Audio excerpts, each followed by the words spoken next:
Tu le connais ce cercle vicieux. Tu te lèves, tu vas au travail, tu rentres, tu dînes, tu dors, et tu recommences. Pourquoi? Parce que c'est comme ça. Tu suis les règles, des règles dictées par des gens qui savent même pas pourquoi elles sont là. Tu ne te questionnes pas, tu ne choisis pas, tu répètes. Comme tes parents avec toi, comme tout le monde en fait. Et maintenant, tes parents. Ton enfant te demande pourquoi je dois faire les choses comme ça. Tu réponds, parce que c'est comme ça. Tu perpétues. Le cercle vicieux continue. Sans recul, sans conscience, sans choix. Puis un jour, tu te réveilles. T'as 40 ans, 50 ans. Ton corps, il est raide. Ton esprit, il est formaté. Ta vie, elle est sur pilote automatique. Tu contrôles plus rien. Et là, tu te demandes, est-ce que j'ai vraiment vécu? Est-ce que je vis vraiment? Ou est-ce que je fais juste que répéter quelque chose? Et il y a une douleur en toi. Sourde, enfuie, mais bien là. Une douleur contre cette vie qu'on ne comprend même pas, mais qu'on respecte pourtant. Contre ces traditions absurdes qu'on perpétue parce que c'est comme ça. Contre cette conformité qui nous aveugle. Cette douleur, elle te dit, il doit y avoir un autre chemin. Il doit y avoir autre chose, une autre façon de vivre. Cette douleur, c'est ton appel.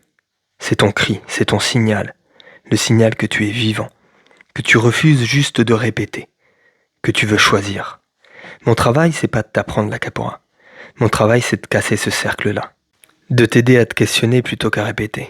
Choisir plutôt qu'à subir, créer plutôt qu'à te conformer. Vivre plutôt que d'exister.